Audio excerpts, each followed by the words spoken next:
When someone comes through and they see all of the names row after row and all of the afflictions, and they hear the voices coming from another area, and they hear the roll call from another area, and they hear the music as a counterpoint, and they occasionally feel an earthquake go through their body, it's really affected them.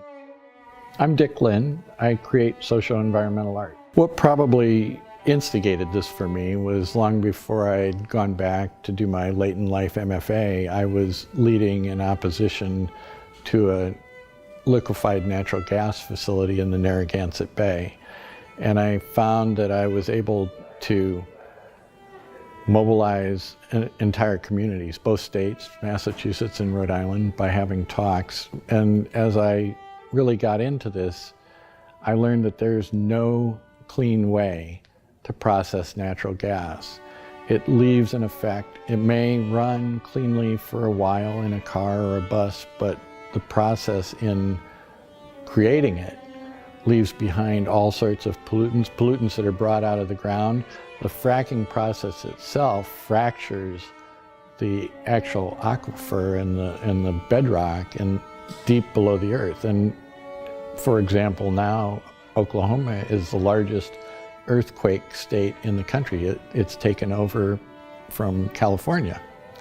And it's done that because of fracking. It had no earthquakes before. Now it has regular earthquakes. If you look at the list of people and their afflictions, you can see what has gone into the ground, into the soils, into the water, into the air, how it's affected them, the sicknesses they have.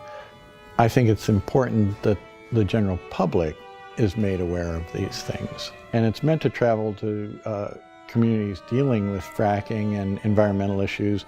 And it's meant for me to invite other artists to participate in exhibitions that deal with the environment, and specifically fracking in this case, but other environmental issues if they have things to say as well. I think it would be great to go into fracking areas, to go in front of state houses where there are public display options, anywhere that it can make a point.